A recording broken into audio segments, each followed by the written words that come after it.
आज सुबह से ही दोनों भाभियां, जिन्हें रसोई में एक टाइम का खाना बनाने में भी आफत आती थी, वो आज खुशी खुशी तरह तरह के नाश्ते बनाने में पूरे जोर शोर से जुटी थीं।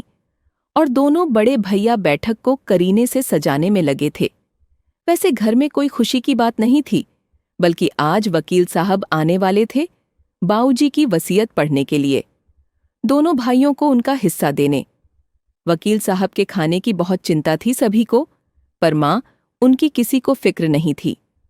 बाऊजी को गुजरे आज पूरे 6 महीने हो गए थे, और इन 6 महीनों में मां ने बहुत कुछ गहराई से महसूस कर लिया था, देख लिया था, जिसे संभवतः शब्दों में बयां करना मुश्किल था।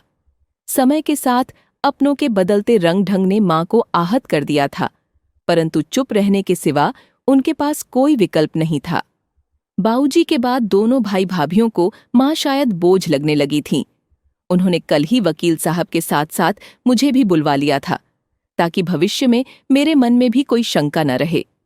वकील साहब आज बाऊजी की वसीयत पढ़ने वाले थे, यानी आज उनकी विरासत का बंटवारा होना था।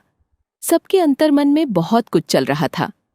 सबको वकील साहब के नाश्ते खाने की चिंता थी कि वो क्या खाएंगे, या फिर उन्हें ये नाश्ता पसंद आएगा या नहीं। किसी को मां के नाश्ते की फिक्र नहीं थी, जो सुबह से भूखी बैठी थीं। बड़ी भाभी अगर नाश्ता तैयार हो गया हो तो मां के लिए दे दो। दीदी, मेरे हाथ गंदे हैं, आप छोटी से कह दो, कहकर बड़ी सफाई से बड़ी भाभी ने अपना पल्ला झाड़ लिया। मैंने देखा कि छोटी भाभी के हाथ भी खाली नहीं हैं, इसलिए उनके मुंह से कुछ सुनने से अच्छा था कि खुद ही मैंने मां को नाश्ता परोस दिया। मां की खामोशी, उनकी भीगी उदास पनीली आंखें और कांपते हाथ बहुत कुछ कह रहे थे। बाऊजी के जाने के बाद इन 6 महीनों में बहुत कुछ अनुभव कर लिया था। उनकी सारी जिंदगी का अनुभव एक तरफ और इन 6 महीनों का अनुभव एक तरफ। खैर, तय समय पर वकील साहब आए और उनका स्वागत भी खूब जोर शोर से हुआ। वकील साहब वकील कम बाऊजी के दोस्त ज्यादा थे। वे पारखी नजर रखते थे, अतः सादर सत्कार और मां की पनीली आंखें देख सारा माजरा समझ गए।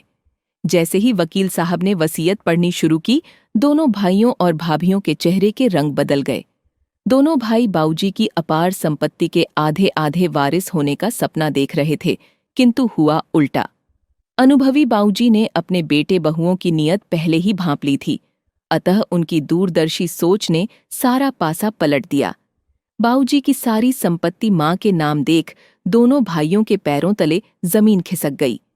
भाइयों ने सोचा था संपत्ति मिलने के बाद मां को एक अच्छे उम्दा वृद्धाश्रम में छोड़ आएंगे, पर यहां तो कहानी बदल गई। सब कुछ उलट पलट हो गया। जिस मां को बेबस बेसहारा समझ रहे थे, वो मां खुद अकेली सारी संपत्ति की स्वामिनी थी।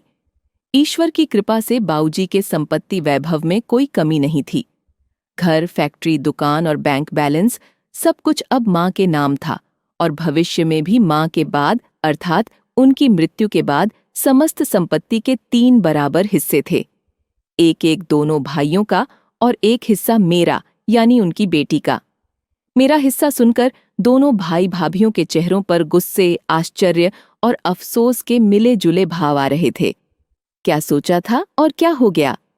चारों यही सोच रहे थे। अब तो घर भी मां के नाम था। कहाँ मां को बेघर करने की सोच रहे थे और कहाँ खुद बेघर होने की नौबत आ गई। मैंने ये वसीयत कोर्ट में भी रजिस्टर करवा रखी है। और हाँ, एक बात और, वसीयत के हिसाब से अगर भाभी यानी सुशीला देवी अगर आगे अपनी संपत्ति अपने बच्चों में न बांटना चाहे, तो ये उनकी इच्छा पर निर्भर करता है कि वे उस संपत्ति का क्या करना चाहती हैं, किसको देना चाहती हैं। इस बात में उन पर किसी भी प्रकार का दबाव नहीं होगा, अन्यथा सारी संपत्ति चैरिटी में चली जाएगी। अगर किसी को भी इस विषय में कुछ पूछना हो तो पूछ ले। भाभी आपको या फिर बच्चों? वकील साहब ने पूछा। जी नहीं, बस चारों के मुख से बड़ी मुश्किल से ये 2 शब्द ही निकले। वाह बाऊजी वाह, क्या नहले पर दहला मारा है। अच्छा सबक सिखाया आपने। शायद आप अपने बेटों की नीयत पहले ही देख समझ चुके थे। जिस रोग का नासूर बनने का डर था, आपने उस रोग को ही खत्म कर दिया। इसे कहते हैं दूरदर्शिता। चारों के चेहरे देख मैं मन ही मन बाऊजी को धन्यवाद दे रही थी। उनमें से कोई कुछ भी कहने सुनने की हालत में नहीं था। वकील साहब चले गए, पर माँ को आत्मसम्मान, इज्जत और खुशी से रहने की चाबी भी दे गए थे। माँ के चेहरे पर संतोष और खुशी थी, जिसे देख मुझे संतुष्टि हुई। दोनों भाई भाभी कुछ भी कहने की स्थिति में नहीं थे, शायद इसलिए हम समय और अनुभव को बलवान कहते हैं।